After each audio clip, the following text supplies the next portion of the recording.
Good. Good. Not often I get a chance to join this meeting. I usually just forget. I I work a lot of them, but sometimes they let me off for them. I actually had today off,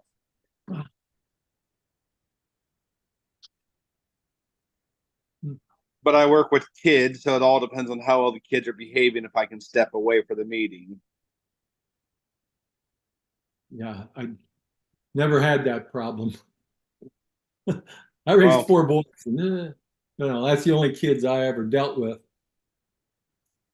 I work in a facility for kids who have some behavioral issues. Uh, So sometimes they're good, sometimes they're bad. Oh, yeah, my wife was a person who worked with special needs children, and some of them, that was their problem. Right? They just couldn't control themselves. So, Are you from the that's when we were younger, but you don't right? look, how old are you now? 40, well, Oh, 42. yeah. So your chin is clear up here. Sorry. Yeah, It's not down here. it's hidden. Oh, when I was young, when I was your age, I had a beard. When I went outside, I could feel the wind tug on it. I get that on windy days here, but Yeah, that is something, isn't it? You're good now. Awesome. Yeah, Ben, I said you're hiding your chin a lot more than you used to. We noticed that right as soon as we saw you. yeah, Do you like it? Are you gonna be able to keep it when it gets hot? yep. I just shaved the underneath for the bicycle helmet. Gotcha. You been riding a lot of bike? A little bit more. I mean, and I'm going to more now that I only live like 1 mile away from where I work. Oh, nice.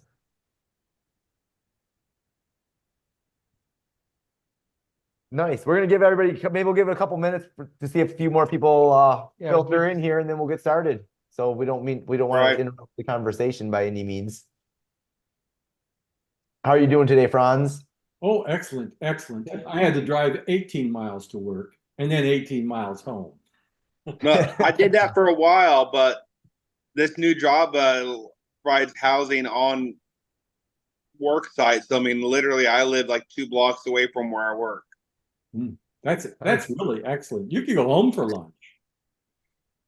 Um, I have on good days I can, but when you work with kids, it all depends on how the kids are acting. Yes, yes. You have to have rules and they have to follow Right. them. And it becomes, a regiment.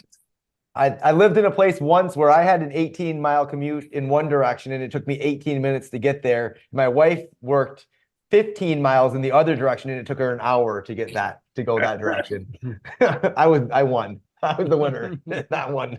I think she was heading south. She was heading south. Yep. Yeah. Yeah.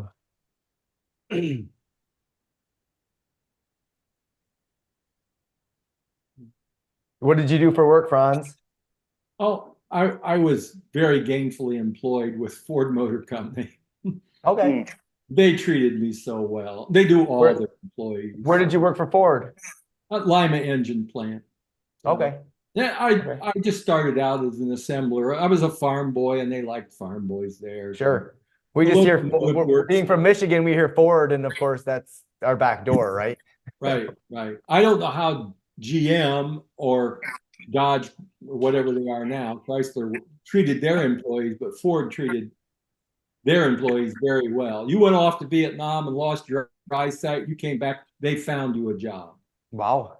They treated their employees well. They did.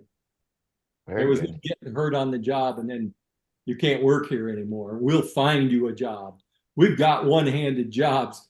It's just that was good of them. They were a good employer. Right. With my office being located in Flint, I mean, I do know a fair number of people who have lost limbs and went back to work for General Motors. And I mean, I think really across the board, we're able to, go through it all the way to retirement. So they must have been, I don't know if they would say they were treated that well, but they must have been treated at least okay, right? I had those 30 years and out. So I retired at 52. Oh, nice. Nice. Yeah, it's been great. It's been great. Yeah. And the checks keep coming. So I'm good. That's the position you want to be in right there. Hi, Steve. Hey, everyone. How's Bear doing? I haven't seen him in a long time. Well, we might have a special Yeah. visitor today for you. Yeah. Yeah, well, not doing good. All of a sudden my other leg gave out, my good leg. I'm in the hospital right now. I have sepsis. Oh, no. So yeah, my kidneys were acting up. So I just came in just 3 weeks ago. I was in the hospital. All of a sudden, after like 2 years, and my good leg just gave out. And now, like, I mean, I don't know where they're gonna go. They want to do a surgery, but like I said, I went through that 14-year history before I got the amputation on the left side, where it was a toe, 2 toes, a TMA, do this. Like, I don't want to become really bilateral, but if I have to, I'd rather go with the amputation and get it over with than do surgeries and after surgeries and after surgeries. I understand it's a tough decision when you're in that position. For It sure. is. Because like they're telling me, well, we could take, the 2 toes piece of the foot, but your recovery time can be anywhere from 6 months to a year. I'm like, I had my amputation, and within 6 months I had a prosthetic leg and I was walking. Right. Right. Uh, We got somebody to say hi to you, though. Oh, what's up there? Well, I think your daughter reached out to me. Didn't you guys get a new dog too? Didn't Bear get a partner? Yeah. Yeah, that's the thing. Yeah, It wasn't, I had no part of that, but that didn't. Yeah. Okay, because your daughter. Yeah, because your daughter was saying one of your daughters just got engaged, right, or got married. 2 of them did. We got a wedding at the end of this month and another one in November. Okay, yeah, because she reached out to me. She's like, "Yeah, we got a partner for Bear." Yep. Does the partner come to work yet or no? So he's a rescue dog. He's not really, when it comes to being around people, he's a little unpredictable. So Okay. we're still working on him. He was from some harsh situations, but he's got a good personality when he's around us. It just around people he doesn't know. So we're working on him. You'll see him sometime, I'm sure. He'll probably make a commercial this summer. Right. There you go. Yeah, he might make it. Yeah, him and Bear can be partners. Yeah, we're trying to think of something along We those can make a lines. sweet commercial for this. The Uh, dogs. Yeah, that'd be awesome. Yeah, but I was supposed to go 2 weeks ago and get my new leg, but that got held up because Medicare is now trying to fight my prosthetic company, saying that why I was supposed to get an elevated vacuum system with a hydraulic foot like 2 weeks ago, but Medicare is now telling my insurance, like Medicare is telling the guy, my prosthetic guy, oh, well, why does he need a K4 foot? Why does he need this if he's disabled and he's on Medicare? Like, why does he need this high quality prosthetic?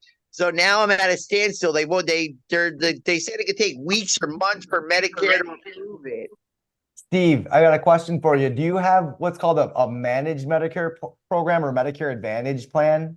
No, I just got the straight red, white, and blue card. And then for secondary, I got Horizon NJ Health, like Medicaid. That's my secondary insurance. Sure. Okay. Well, that's good. I mean, people have Advantage plans for all different reasons, right? But I mean, we stay strong advocates of original Medicare. Yeah, because people tried to get me them HMOs or the other ones. I wanted straight Medicare. They said it's the best and easiest one to work with. Eventually, you gotta pull some strings once in a while, but don't give in eventually. Of course. Yep. So, for somebody that's doing the stuff that you're doing, I mean, it might take some time, like you said, and there might be some hoops to jump through, but you should be able to get the coverage that you need for what you're doing. You're active enough. And for the record, the elevated vacuum is K3, not K4. Yeah, so, Okay. but I mean, I wouldn't even say that you don't qualify as a K4, but yeah, that's a pretty, it's not an uncommon thing to Medicare. Right.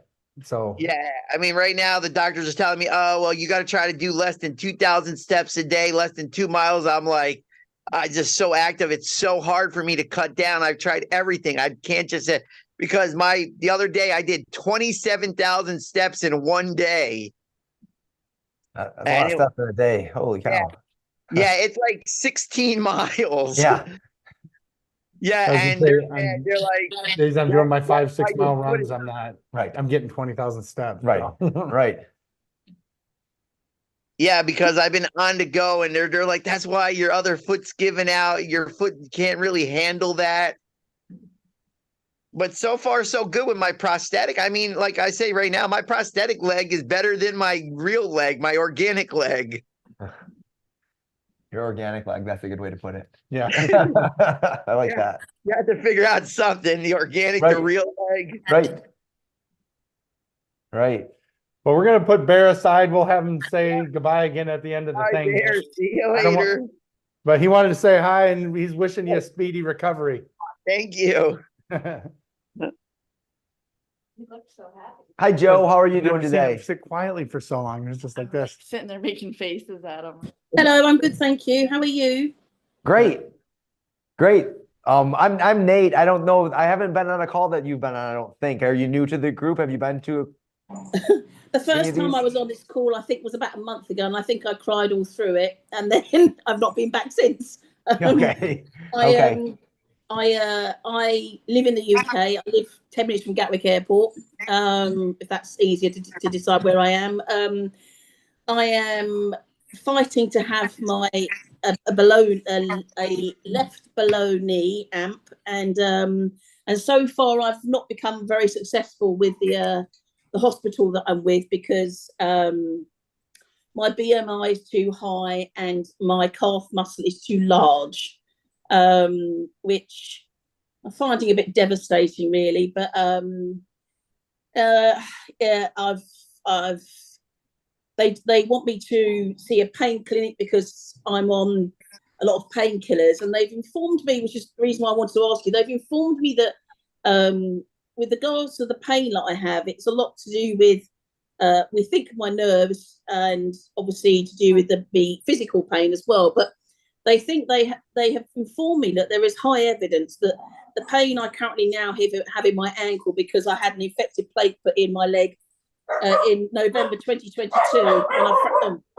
Excuse me. Wait, shush. Sorry, hold on. That's my 3 dogs.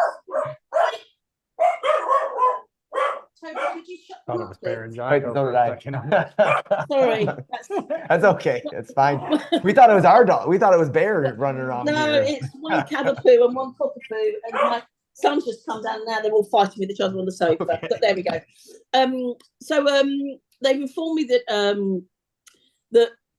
because I had an effect, I fractured my fib in November 2022, and I had an infected plate put in my leg, and so I've not walked properly for obviously a long time, and I had keyhole surgery about 3 weeks ago, and they took biopsies of my bones, and they've taken out quite a lot of dead tissue, hoping that they might improve the pain, but it hasn't. And they've informed me that that if they amputate my below my knee, they inform me that maybe the pain may move from my foot and ankle up to my stump, and then I won't be able to wear a new leg, which obviously defeats the whole object of it all, of cut it off, take the pain away, but then stay in a wheelchair and then can't go anywhere, or have a fusion and have my ankle fused, and then have the rest of my hips and my back and my elbows hurt because I can't move my ankle. So I'm a bit stuck, really. I just wondered if anyone had experience or known of that. I've never heard any. I mean, you know, I've done triathlons, I've done cycling. I used to be a hockey player, so I've grown up with thick calves. I've got big calves because I've done lots of cycling. How can you say to someone your calves too big because the sockets, because your calves gonna fall out because the socket's too wide? Is that true? I don't know how I reduce my calf muscle. I don't know. You know, I mean, sometimes at the very beginning, you know, somebody that has a very muscular calf can kind of make the limb to be an odd shape, or, you know, bigger at the bottom than it is at the top, what we would call bulbous.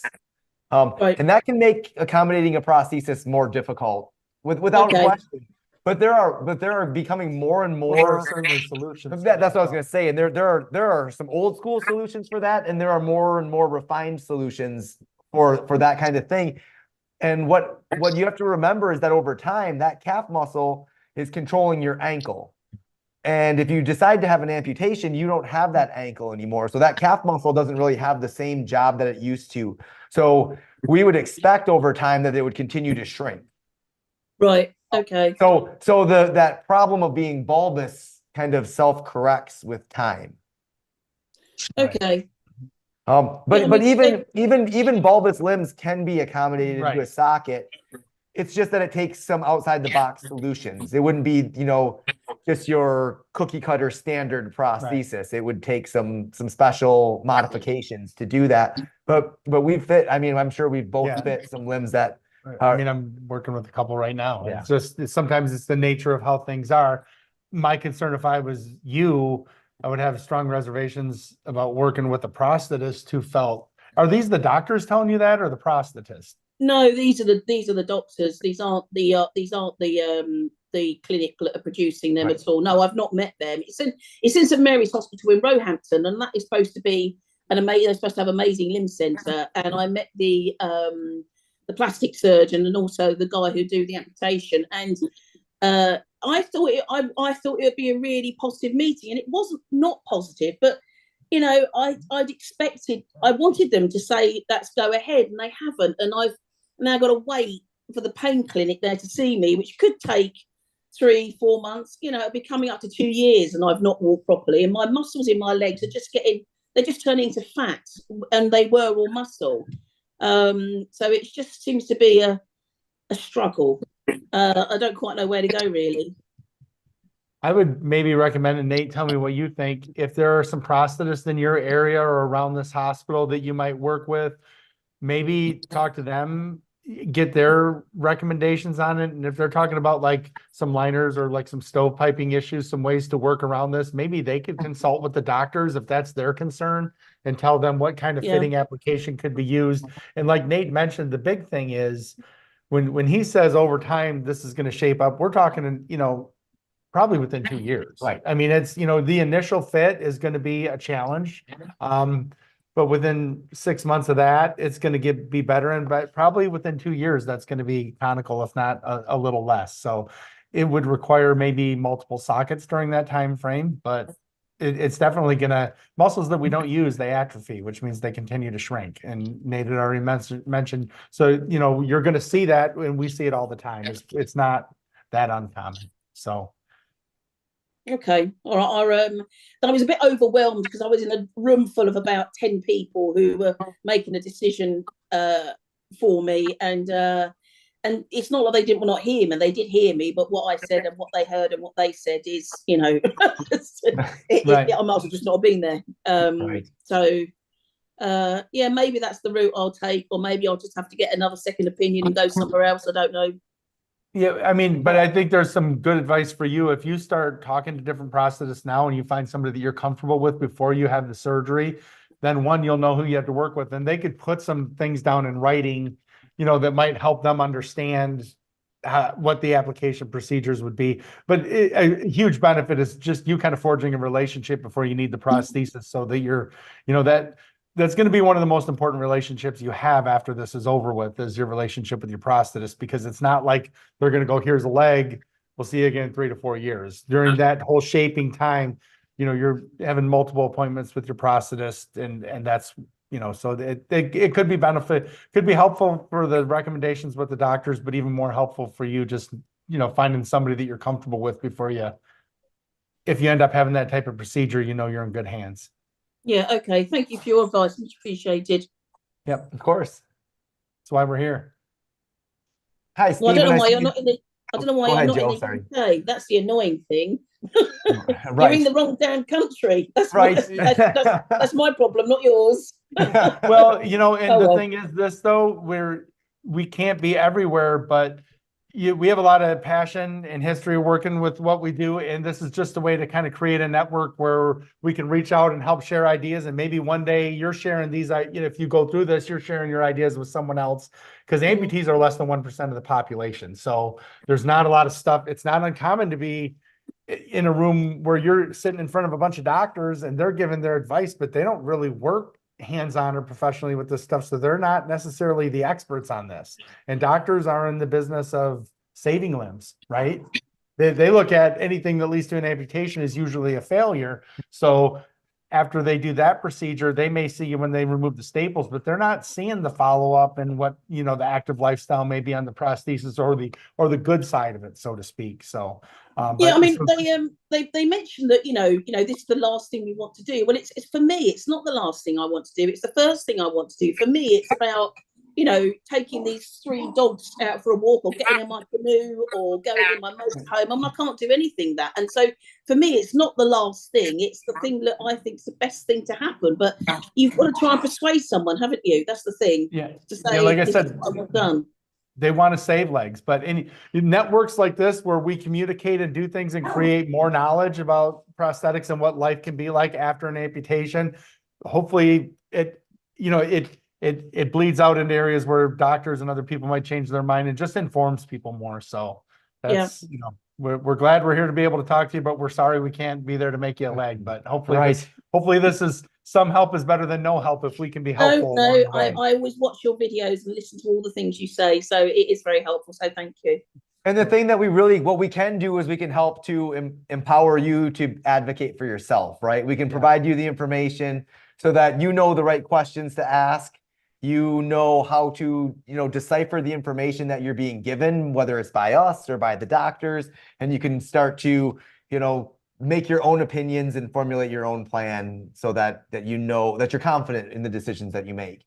And having an amputation is a big decision. Major decision. Major decision. Yeah, I think you've really hit the nail on the head there, because I was so shocked that they weren't going to do what they were going to do, because the surgeon who wants to do my fusion, he said, Joe, you know what, you are such an active person, and you're now not doing anything. If I was you, I'd have amputation. And I said, right, great, let's go down that route. Let's do that. Let's not do the fusion. And then these guys have said, no, we're not doing that. Mad dog having a moment. Wait, Stanley, cut that up, calm down.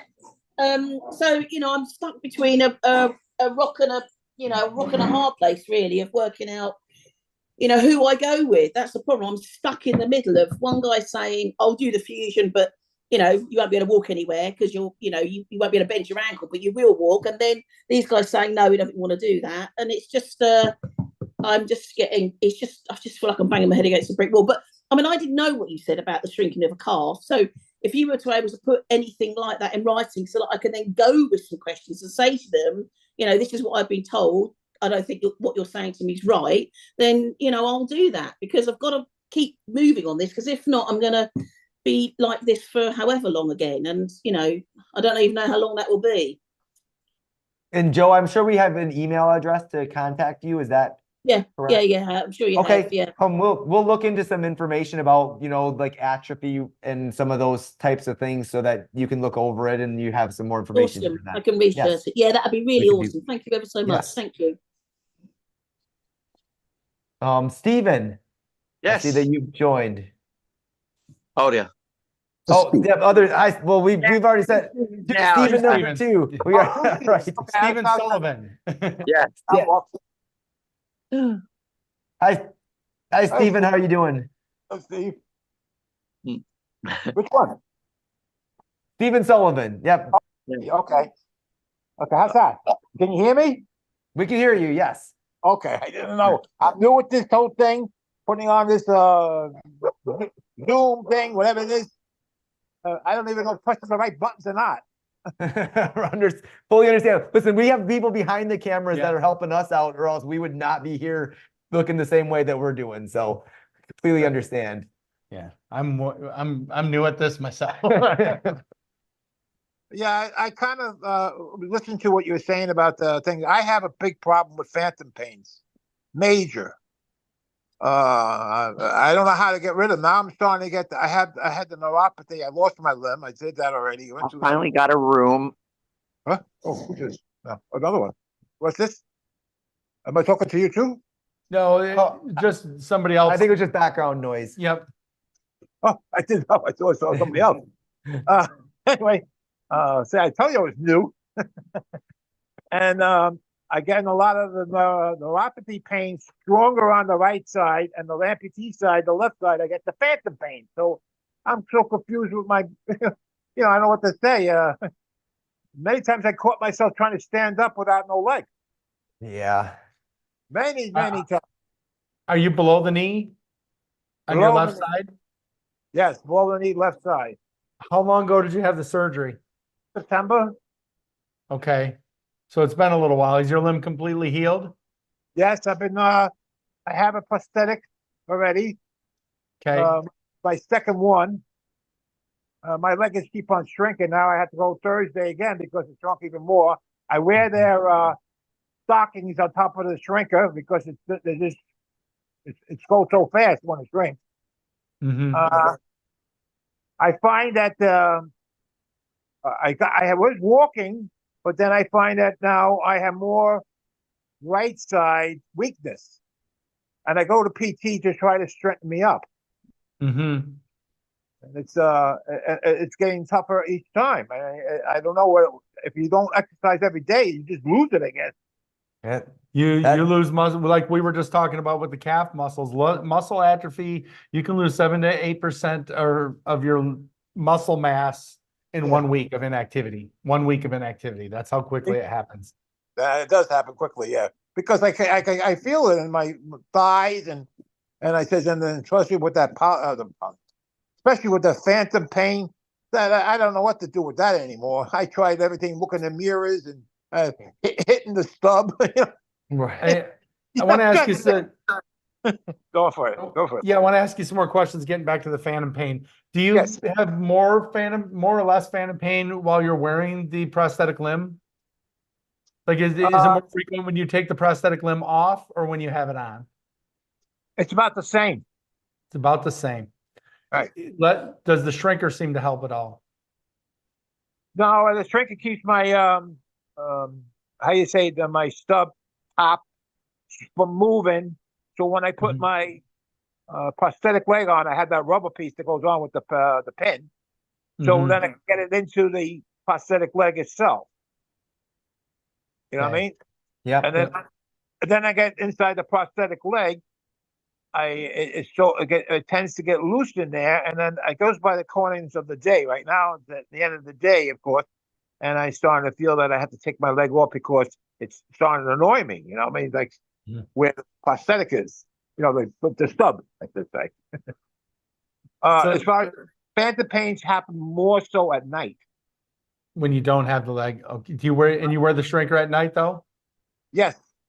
Because when we have an amputation, those nerves, prior to the amputation, those nerves are embedded in the muscle tissue and then they're severed. So when they're not embedded in the muscle tissue, they're more likely to feel stimulation. And that's where sometimes it's not necessarily painful, but we get the phantom sensation, phantom limb pain, those types of things. That's why they say compression can help with that, because when you compress that, the nerve endings are more embedded in the muscle tissue. So that I just kind of wanted to explain what the theory was behind that. If you were newer, we'd hope that as things heal, they get better for you. But you have mentioned that the fit is changing quite dramatically, and it's the socket's often loose. So maybe that instability or that volume fluctuation is contributing to that. And when you mentioned it was more frequent at night, I guess that would kind of make sense as well. So because at night when you're laying down, and your limb is level with your heart, you're getting a lot of that fluid is kind of draining out of your limb, and your limb's probably getting smaller. So the thing I have the thing is that I noticed the temperature of my limb. That's I guess the stub, the front of it. I have to put my hand in front of it sometimes to warm it up. I feel like it's cold inside. Does that sound weird? It feels like it's cold all the time. So I put my hand in front of it. Huh? Have you been seeing a vascular surgeon and having the circulation checked to that area? No, I haven't gone back. The first thing we would think with temperature is circulation. Both the temperature and the nerve pain is going back to your doctor and talking to them about that. Yeah, I was kind of waiting to get that in, but I think we would both highly recommend your doctor being a great resource to talk about that. Yeah. Because that cold feeling may be correlated to the pain that you're having. They might be one and the same. I mean, oftentimes if those muscles aren't getting the circulation that they're looking for, getting all the oxygen circulating around, so that they can do their jobs, that can cause a lot of pain. Okay, that makes sense then. Yep. All right, then I have See, the thing is now I got to figure out, I have to go to a vein guy now, or I have to go back to the surgeon, or which one do I go to now? I'm so confused. Did, Who do I go see? did you see a vascular, who did your amputation? What type of doctor A was that? vascular doctor did the amputation. So the doctor that did your amputation would most likely schedule an appointment to see you if you called. I mean, they're the ones who would they're probably still planning on following up with your care. I would call them first. All right, so I'll do that one. Okay. All right, I just didn't know which one to go to. I mean, I'm just trying to walk and do my. Good question. Yeah, great question. These are great questions. Yeah. That's why we're here. Right. We're helping any capacity that we can. But yeah, the vascular surgeon who did your surgery, I would start there. Okay, that sounds fair. Very good. Okay. Okay. Well, good luck. Thank you very much, sir. Doctors. Oh, we're not doctors. We're Right. prosthetists. Right. Oh, okay, yeah. Well, so Or you the know leg about guys. so you know about the legs changing all the time and those things, you know? But that's the legs changing all the time is real common. For the first 2 years, like you mentioned, you just had your amputation in September, so you're not even in your first year. You're going to get a lot of volume fluctuation. It shouldn't be as much in the second year, but it's still going to be significant. Oh. Oh, So wow. that comes with the territory. I can assure you it's normal. And over time, as you lose more soft tissue, things are going to stabilize and it won't be so dramatic anymore. So I keep on wearing these socks, but more on at the time, right? To keep so Yes. Yep. that's it, yeah. All right. I'm in the right direction. I spoke to you guys. Yeah, And great. Well, Stephen, thanks for coming. Thank you. I'm a 7.5-year amputee on my left below the knee. Yes, And me. I am at the point now where I still get a new prosthetic fitting every 6 months. Oh, okay. I'm 6'4" and I was 250, so I wasn't a small guy. And all that muscle is now coming down. In 7 years, now I'm down to about where it's just bone and skin. I'll answer that to you. I'm 6'7", and I was 330 pounds when I got it done. About 300. 6'7", though. Yeah, you can't even go 6 months before you got to have a new one because you're going to be shrinking that fast in this first couple of years. And you're going to be wearing 12-ply socks before you even know it. It just happens so quick. So you got to quick make a new appointment. And you got thank you very much. I was wondering, I thought I was doing something wrong here. No, that not at stock all. game is normal. That's normal. Yep. Thanks, Franz. Yep, that's great input there. Hi, we got Floyd that joined us. Hi, Floyd. How you doing? Yes. I don't know if they're connected to audio. Gotcha. Well, we'll give Floyd a second here, and I see we've got Philip on the phone. Philip's been on for a little bit. Hi, Philip. How you doing? Hey guys, I'm hanging in. I'm out here in California. I had a below the knee on my left leg mid-December, and early February, my primary care looked at the incision and said, "You need to get yourself to wound care," and was in wound care until last week. Was able to try my test socket on Wednesday, and I'm back in wound care as of this morning. So yeah, I'm pretty frustrated, but I know this is sometimes what happens. This was a elective Erdl done actually in Kalamazoo. I fractured my talus with Dr. Erdl. It was, yeah. Okay. Fractured my talus in '99. Have it put back together. It was a pretty bad break. Joined the Navy, was in the Navy for 8 years. They finally said they were done with dealing with my ankle. And for the last 10 years or so, I've known this was kind of coming. And finally last year, the talus and lower tibia both got vascular necrosis, and that was it. So they called my bluff on thinking about doing a replacement in 10 more years. So went this route, and here I am. So I have a leg that's about to be delivered, but who knows when I'll be done with wound care again. So what you said you were in the test socket. What happened with your wound? It's actually interesting. There was no real red marks, right after taking the sleeve off a bunch of times during test fit. The fit was really good. It felt amazing. The about 48 hours later, an area that is scarred from outside the wound area or the incision basically got a big blister on it, and within 24 hours the blister came off. And then on the distal posterior part of the incision, an edge of the scarring pulled away from the skin about a millimeter deep. It's not bad. It's just annoying because I thought I was finally done with this. Right. And Right. especially with how good the fit felt. I mean, I had zero pain. I mean, obviously there was the pressure. I don't know if anybody's familiar with it, but I wore an exosim for about 5 years. It's the IDEO brace. Okay.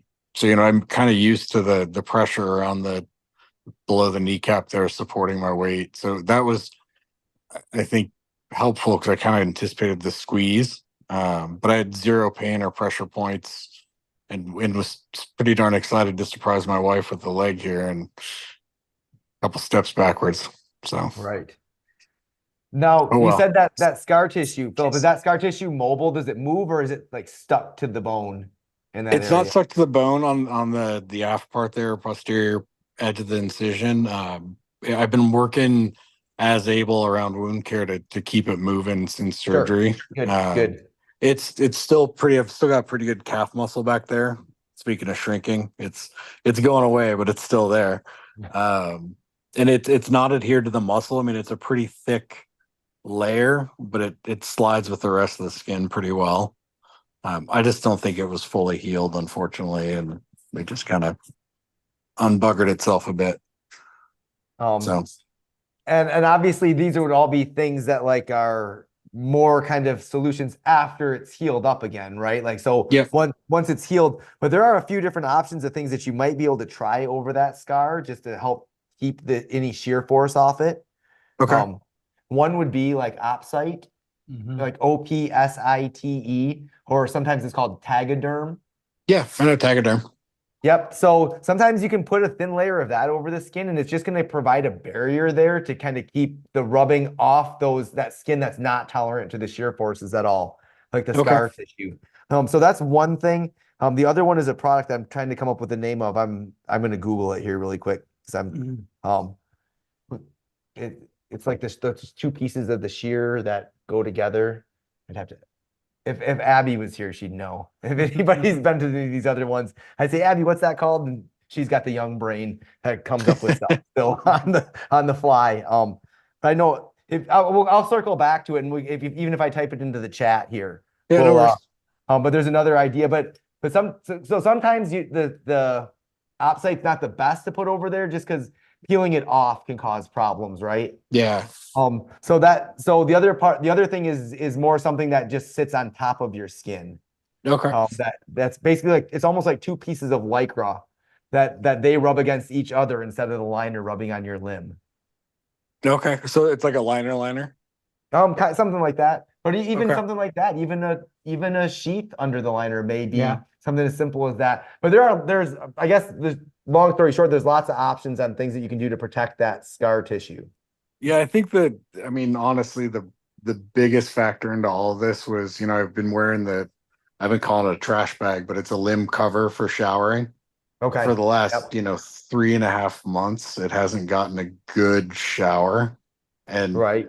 Being the typical male, I don't have a great skincare routine. I think I'm quickly learning that I need to fix that rapidly. Right. So, the skin was super dry by the time I was done with the 5x9s and all the whatever wound care stuff. I mean, I had almost like, it's gross, but like after a really bad sunburn, and the skin peels off, it was that kind of, I think the skin was just so dry. And I think that might've been part of this as well, because I wasn't getting moisturizer in there at all. Yeah, that makes sense. There's some good lotions that you can use once the wound is healed up. Yeah. A real good one to use with a prosthetic liner is called Sensicare. SENSICARE.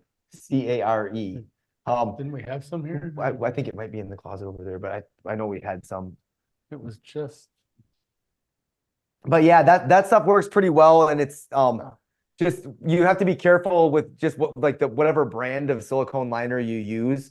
You want to make sure that that there's no ingredients in the lotion that are contrary to what to Yep. use with that liner. Like, like if it's mineral oil, you don't want to use certain things because it'll break it down or this. Got But it. this stuff's fairly Autobach makes this stuff, Yep. so your prosthetic. Oh, okay. Also, A&D cream yeah. is Yep.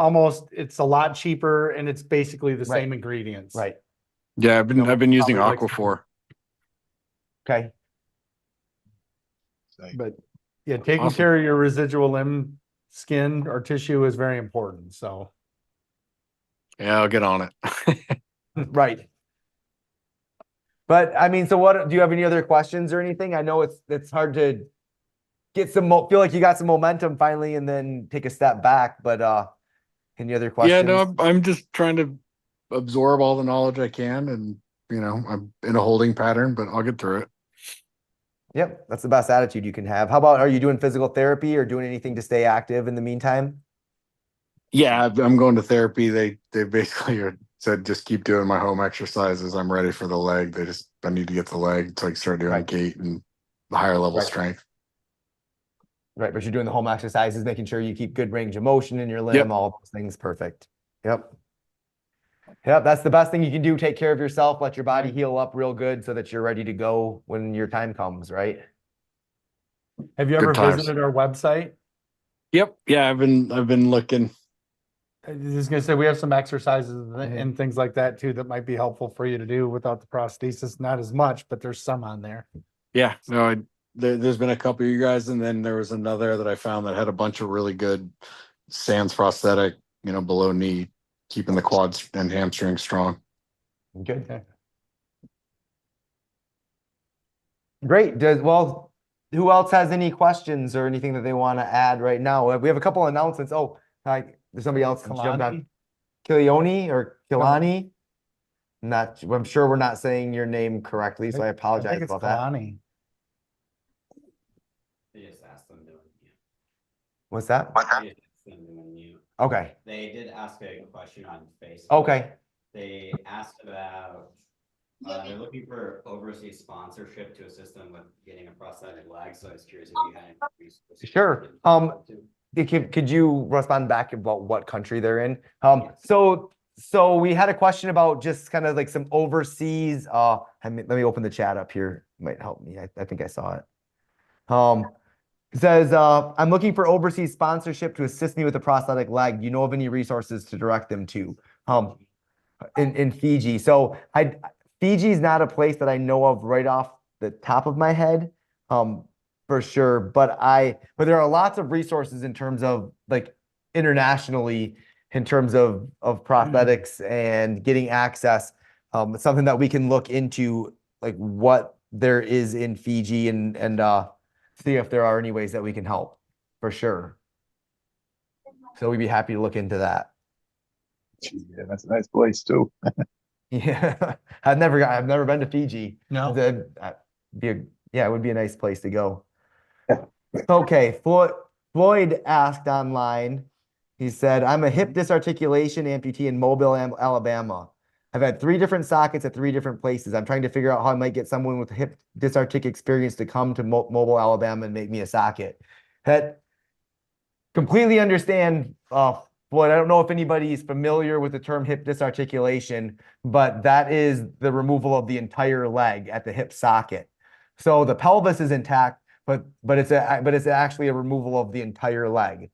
So those are in terms of fitting a prosthesis, and then especially the person using it, those are about as advanced as you can get in terms of difficulty and challenge. I guess my advice to Floyd would be mainly just don't give up. There are lots of people that have access or that have experience with fitting hip disarticulations. There are lots of people who successfully use a hip disarticulation prosthesis. So it's not something where anybody would be like, oh, you won't be able to do it. But it's something that everybody that does it would, they would be the first one to tell you how much of a challenge every day is. Mm-hmm. It's not an easy road. No. By any stretch of the imagination. And there's a level of accomplishing your goals, and a level of accepting how much variation you have to do in your day-to-day routine to accomplish those goals. Mhm. I would say is probably where those two things meet is where success is going to be. Right. And I don't know how long, I was trying to figure out Right. here, but it doesn't really say how long he's been the hip disc artic and how, over what time span. But again, we talked about that 2 years, of your limb changing and adapting to a prosthesis, and with a hip disc artic being the challenge that it is, it's definitely, but I like what you said in there. You've been to 3 different places.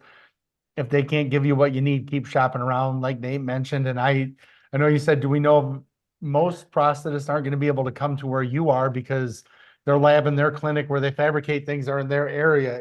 If you don't have the means to travel, I understand. But if you're willing to go to other clinics, maybe that's Right. something, if that's within your means, that's something you should consider, because there are a lot of places that you can visit that are used to getting people from out of town, and they will, try to make you something that might be a little bit more challenging. Right. So 6 years, I see Floyd has answered that it's 6 years, and years, six years is a long time to It look for is. something. I mean, we definitely applaud your efforts and your diligence in saying that, you want to make this work. Right. So we really just highly recommend that you keep doing that. Again, Alabama's not someplace that I'm the most geographically familiar with. And I In terms of, my knowledge of Mobile, Alabama would all be from songs. Yeah. That's the only thing I really know about that area. But so good, not too far from Gulf Shores. We can certainly look at kind of who is in that area and kind of give you some ideas about just how they communicate with their patients and what their level of problem solving is and those things. But to find like a hip disarticulation specialist, I'm not sure that really is a niche that exists. But I mean, I know like myself personally, I've probably fit 5 or 6 people that I work with, regularly that use that level. And talking to other people that do this, that's kind of at a higher number. Right. But there are people that do more than that too. There are. It's one of those things. We mentioned amputees are less than 1% of the population, and we see far fewer hip disc artics. So the longer you've done it, the more opportunity you've had to work with them. I mean, you said you've done 5. I've only done 2 in my area, and I haven't seen any in the last 20 years. So it's just a matter of exposure. Right. And that's how you get your experience. So. Right. And I see Floyd gets the reference to the song. I love it. That's what I'm talking about. And that's Scott's jam. Oh yeah. So sorry we don't have like a direct answer for you, Floyd, but if you want to kind of keep communicating with us, we'd be happy to continue to try to, reach out and help you. He's from an arm's distance away. Yep. Up here. Yeah, as long as you're willing to keep looking, we're willing to help you try to find resources. Right. So I think that's everybody's questions, unless anybody has anything else that they want to add, in terms of questions or anything, any follow-up, anything that we said that was wrong, or anybody wanted, give different advice than we did. Set the record straight. Yeah, right. Go ahead, Joe. I was interested to speak to Philip, and I was sort of moving my iPad from one room to the other. But Philip, can you hear me okay? Okay. I was Yep. Hi, Sorry, I was having trouble getting unmuted there. No, it's no problem. It's just, you said you had a problem with your talus bone. Well, my talus bone is my problem with the infected platelet wedding. My talus bone is very, very unhappy, to say the least. And am I right in saying that you said did you have a replacement of your ankle? Because they won't offer me a replacement of my ankle because of my infected bones. So did you choose to be an elected amputee, or did you choose a replacement and then you had your foot amputated, or below amputee? Yeah, so I was looking at either a fusion of the tibia talar joint as well as the the heel to talus. I can't remember the name of that joint, but two of the One's three a basically TAR and tailor one's a joints. TAR and one's a fusion. Yeah. Yeah, so I was looking at fusing those two or doing a replacement and then also fusing um the heel, and then while talking to everybody about that versus just doing an amputation, it became clear that necrosis was setting in both the tibia and the fibula, or tibia and the talus, and therefore a replacement or a fusion wasn't going to be an option up there with any sort of success. So my hand was forced / I'm went the way that will give me the most function once I get through this initial part. Okay, all right. I feel that way too, but it's my family are supporting me. The fact that I'd rather go for an exam than have a fusion, because I know if I have a fusion, I've got to have another fusion in 10 years' time, and what will be happening to my hip, my back, my elbows, and all the rest of it. With regards to the fusion, having a solid fusion won't be much fun. But yeah, I don't know many people that have gone down that road. Look, is the road I want to go down. So yeah, thank you for sharing that. Much appreciated. Yeah, of course. Great. I see we just had Tim join. Are you on, Tim? Can you hear us? Maybe just getting the connection still. Yeah.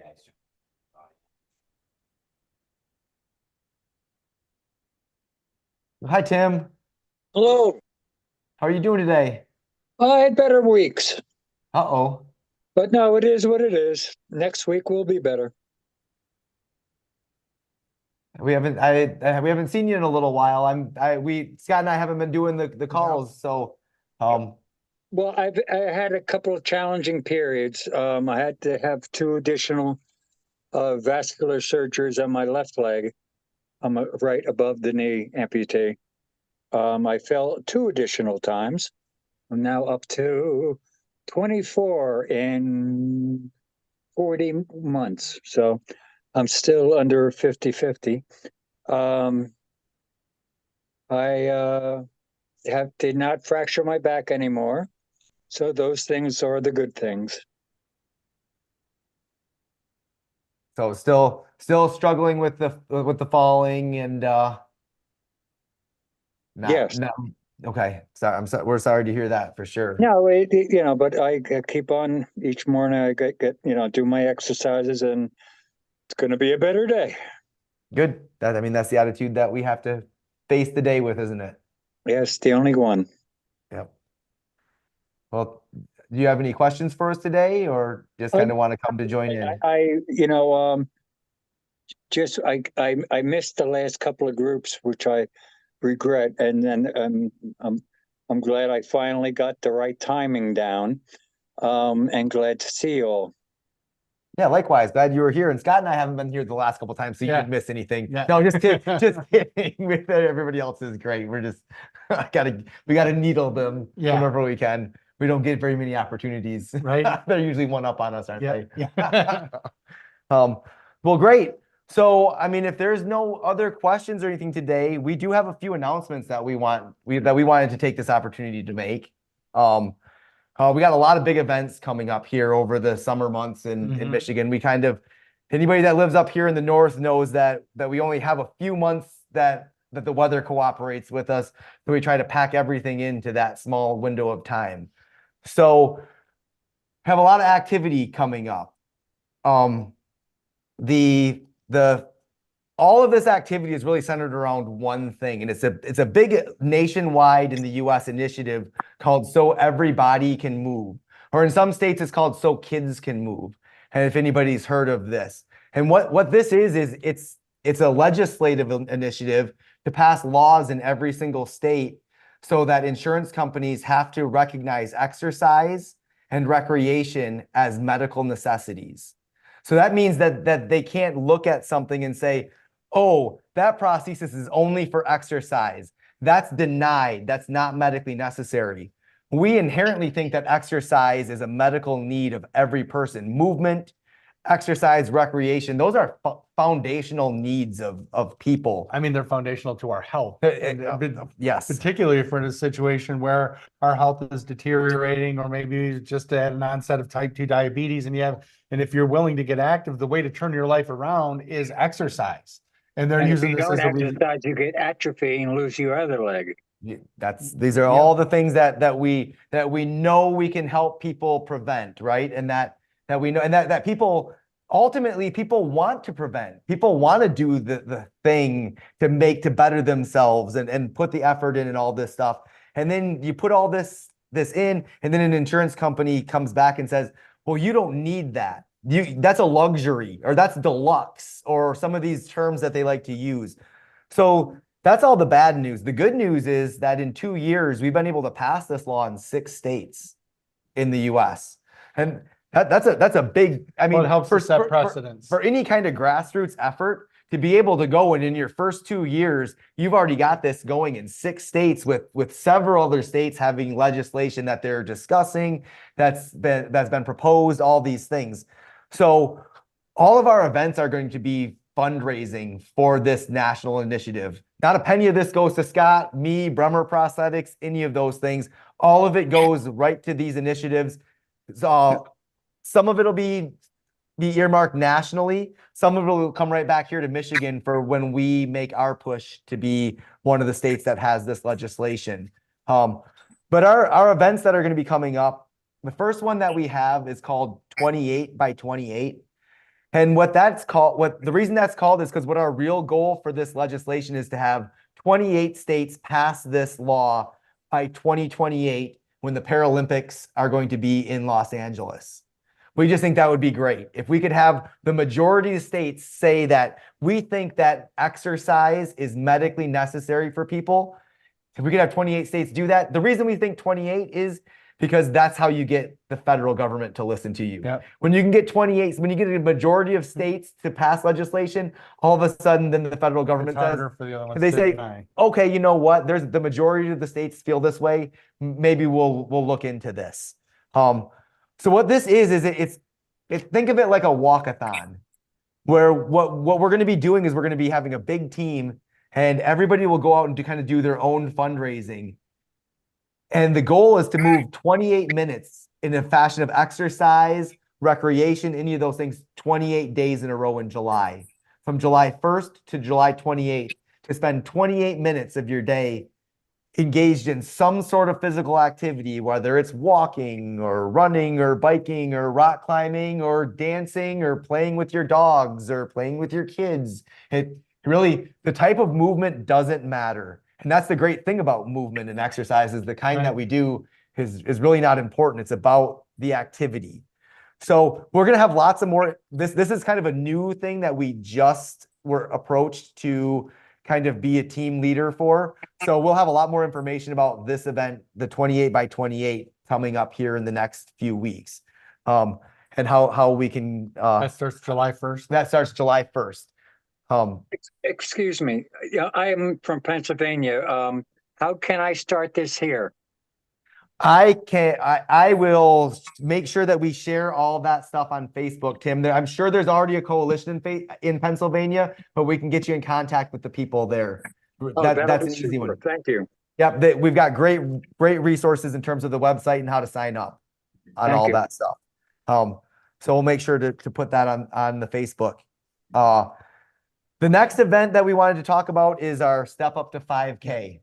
So last year we did our first annual, and now our interactions and some of the other things that we're doing have been a spinoff of the success that we had with the first event. So we're hosting our second annual Step Up to 5K, and that's going to be August 3rd of this year. Right. It's going to be at the same place in Frankenmuth, Michigan at Heritage Park, which is Ben was there last year. That was a great course, wasn't it, Ben? Yep, I'll be back this year too. So we love hearing that. We were talking about it. We didn't want to put you on the spot, but we love hearing it.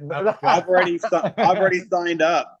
Oh, that's what I'm talking about. I talked to my boss here. He got no problem giving me off, and I got 2 weeks after that. I got a 5K here at the White place where I work. They're doing a 5K here, so awesome, I got 2 in a month. So we're So- going to be doing that and hosting it in person.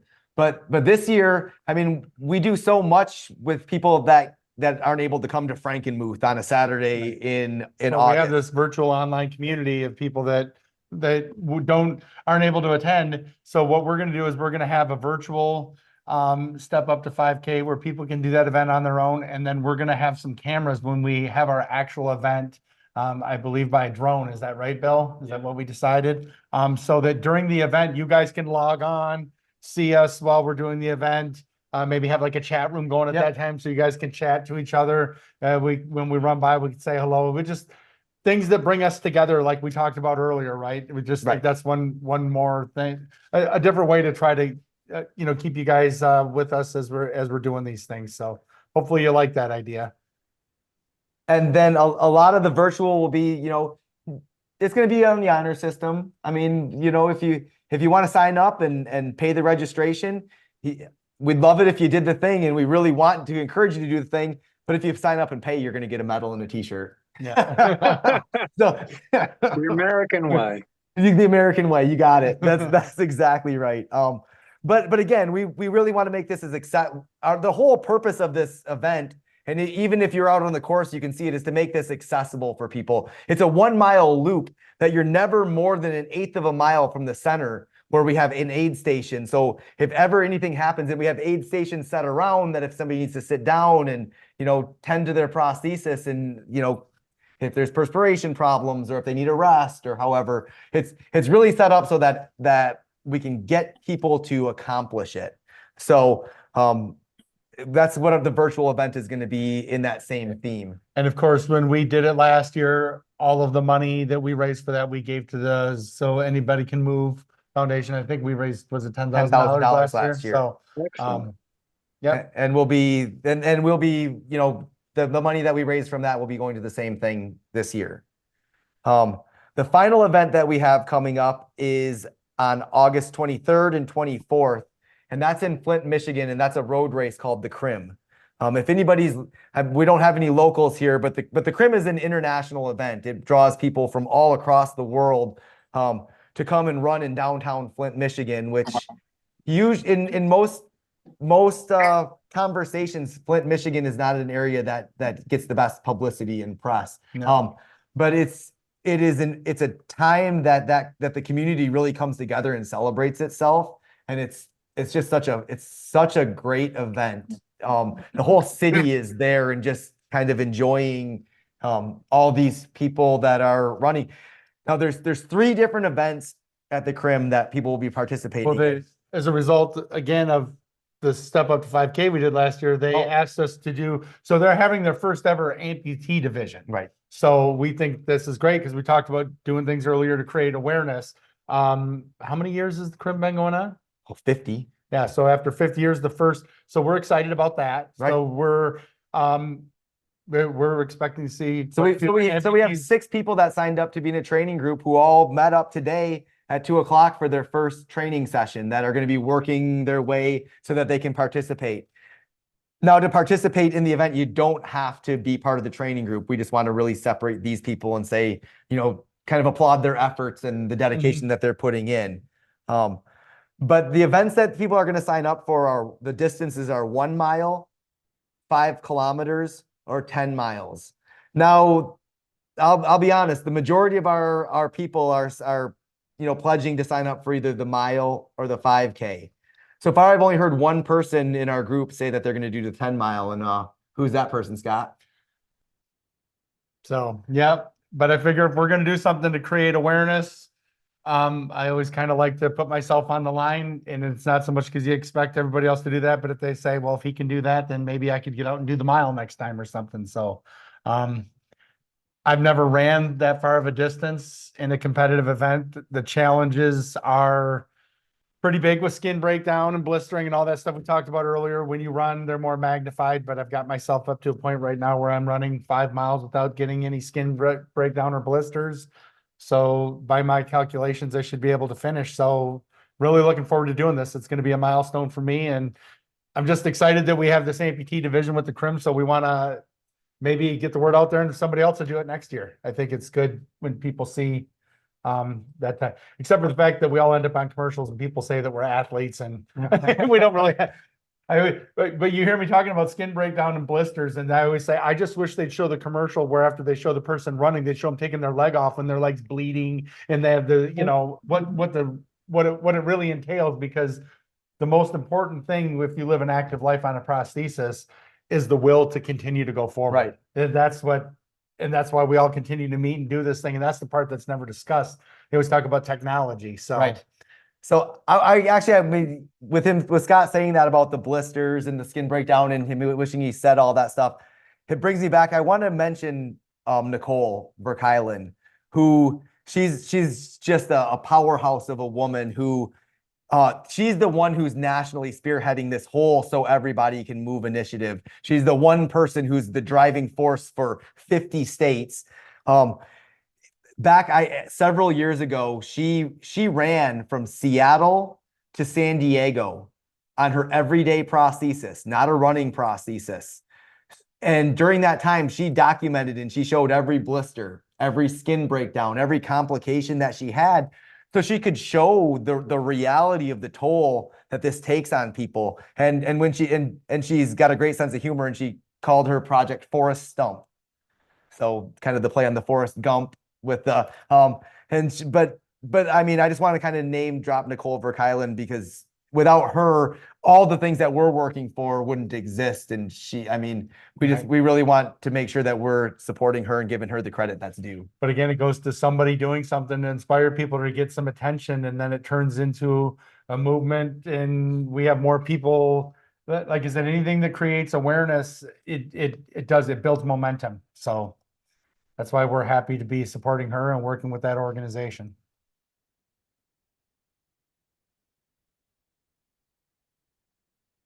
So those are our big upcoming events, and all of you guys that follow us on Facebook are going to start getting spammed with this stuff. You're going to see lots of it because we're pretty excited about it.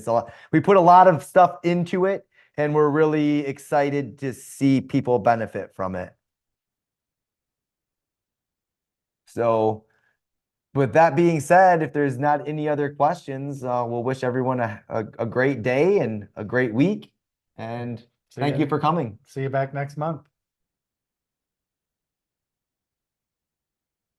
All right. Thank you. Thanks all. Have a good evening.